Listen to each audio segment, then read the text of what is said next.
अस्सलाम, this is Naveed Aslam. आज हमारे साथ मौजूद है स्टूडियो में सज्जाद दारा साहब, जो कि डेंगी कंसल्टेंट है और अपनी डेंगी, मलेरिया और मुख्तलिफ इस तरीके की बीमारियों के हवाले से बहुत सारी अपनी खिदमात मुख्तलिफ समाजी तंजीमों को और सरकारी सतह के ऊपर दे चुके हैं। तो सज्जाद दारा साहब, मैं चाहूँगा कि आप इस मौके पर रोशनी डालें कि उस सैलाब सदगान जिस तरीके से अफेक्टेड हुए उसकी वजह से उसके बाद जो है सूरत हाल इस तरीके की हो रही कि मलेरिया, डेंगी और इस तरह की मुतअद्दिद बीमारियाँ जो है ना वो उसमें होशरुबा इजाफा हो चुका है। सरकारी सतह के ऊपर किस तरीके से उस पर इकदाम किए जा रहे हैं वो आप लोग सबके सामने ही है, लेकिन मैं ये चाहता हूँ कि आप इस पर थोड़ी सी रोशनी डालें ताकि अवाम उन्नास को इस हवाले से चीज़ों का पता चले। सज्जाद हैदर दारा, डेंगी consultant, qualified from institute of management, Bangkok, Thailand.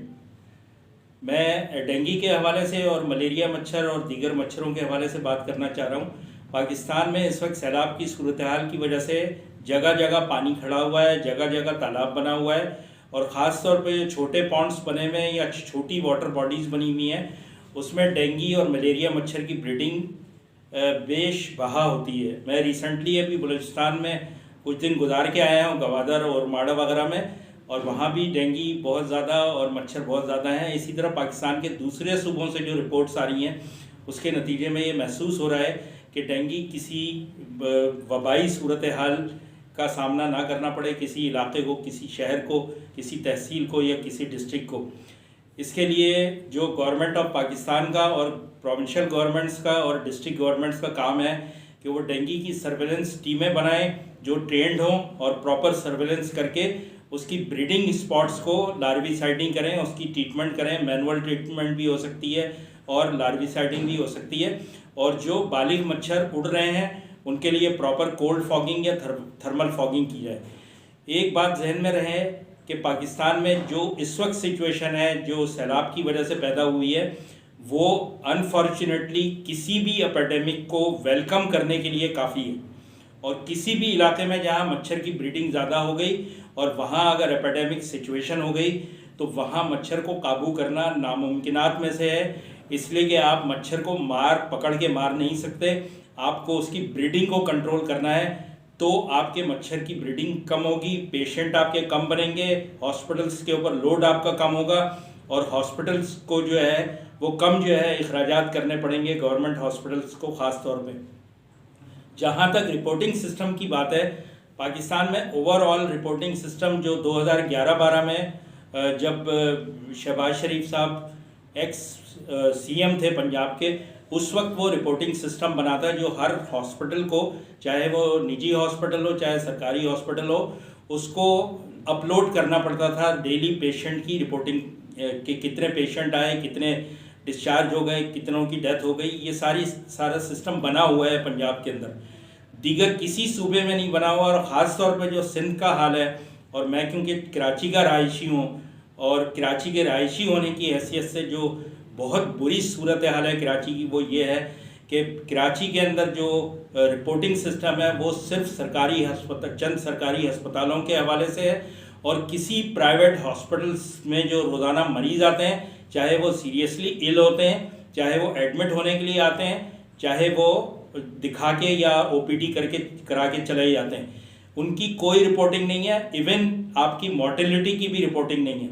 तो मेरी अरबाब इख्तियार से ये गुजारिश है कि इसको फौरी तौर पे देखा जाए और पाकिस्तान में किसी भी बुरी सूरत हाल से बचने के लिए एक्सपर्ट्स की एक फेडरल लेवल के ऊपर टीम बनाई जाए।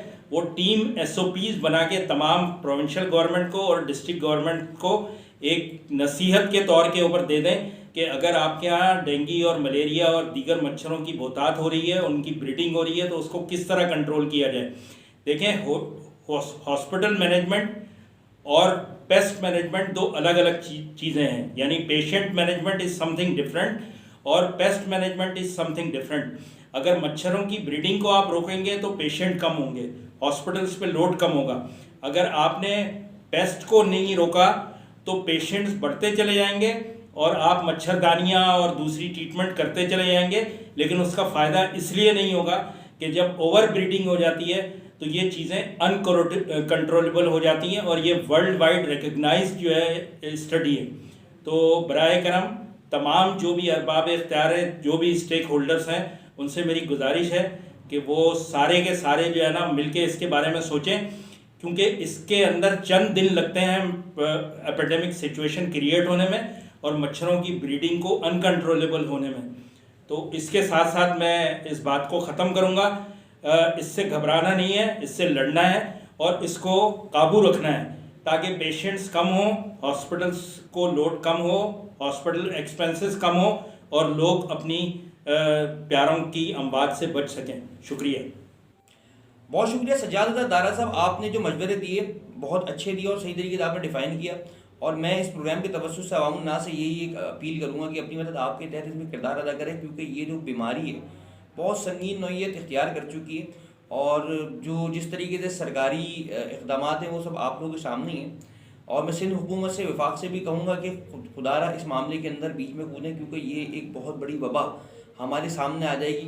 क्योंकि अभी जिस तरीके से कराची के अंदर बहुत स्पीड से डेंगू फैल चुका है, मलेरिया की अक़साम है, मुतअद्दिद बीमारियाँ आ रही हैं, तो इसके लिए फिमिगेशन कराई जाए। गली गली छोटी छोटी कॉलोनीज़ होती है उनमें फिमिगेशन कराई जाए ताकि आवाम जो है सुकून का सांस ले सके।